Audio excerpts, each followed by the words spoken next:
Have you ever wondered why, in a really high-stakes meeting, the person who seems the calmest, the one who says the least, often ends up with all the power? We're always told that leadership looks like passion, like intensity. But what if the true signal of authority is the complete opposite? Today, we're going to decode one of the most powerful and most misunderstood signals in leadership: emotional control. So let's start with the central idea for this whole breakdown. This isn't just some self-help quote. It's a fundamental law of leverage. What it really means is that every time you have an emotional reaction, every time you're provoked into showing frustration or urgency or defensiveness, you are literally handing someone else the keys to your own control panel. Let's dig into exactly how that works. All right, first things first. We have to tear down a really common myth, this idea that showing a lot of passion is how you signal power. The thing is, in a crisis or a tough negotiation, a big, passionate display doesn't always read as conviction. A lot of the time, it's actually read as a lack of control. It signals that you're maybe a little too invested, that your stakes are dangerously high. And this is where you see the huge gap between what we think power looks like and what it actually is. On the left, you've got the stuff we often mistake for power: being loud, creating a sense of urgency, showing a ton of passion. But in the rooms where the real decisions get made, the actual signal of power, what's on the right, is stillness, neutrality, and emotional control. One is basically broadcasting neediness, the other is broadcasting dominance. So if being the most passionate person in the room isn't the answer, then what is?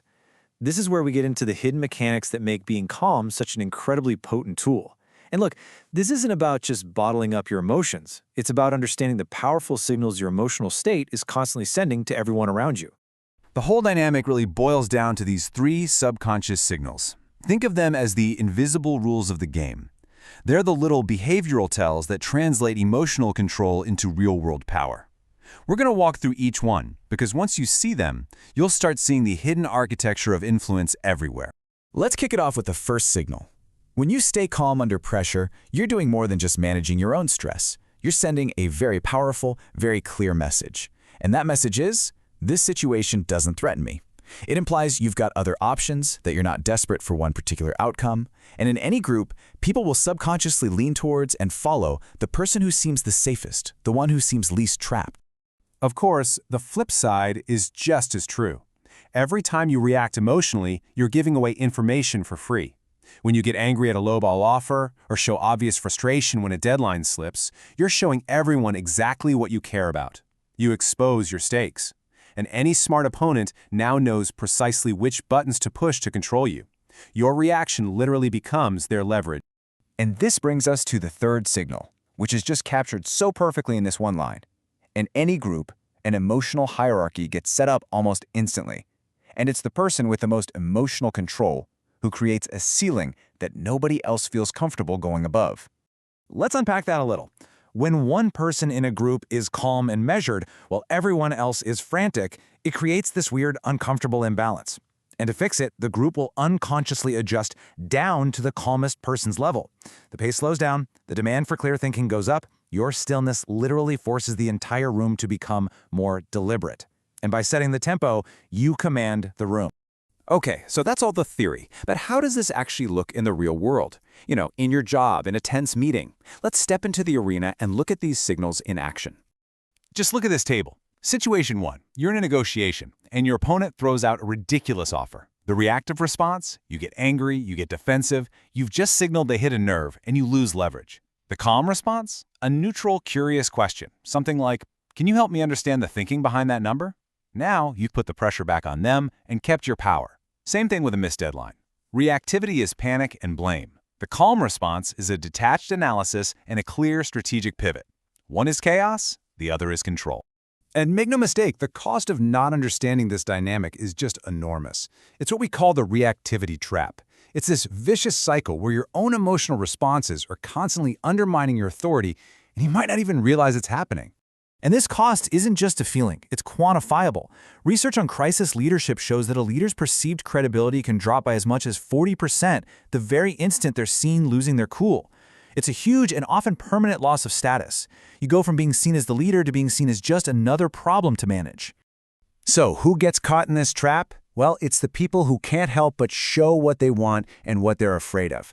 It's anyone who gets easily baited into defending themselves. It's leaders who think being frantic and urgent is the same as being strategic. And ultimately, it's anyone who is seen by the group as being threatened by what's going on. But for those who do recognize these signals, the opposite is true.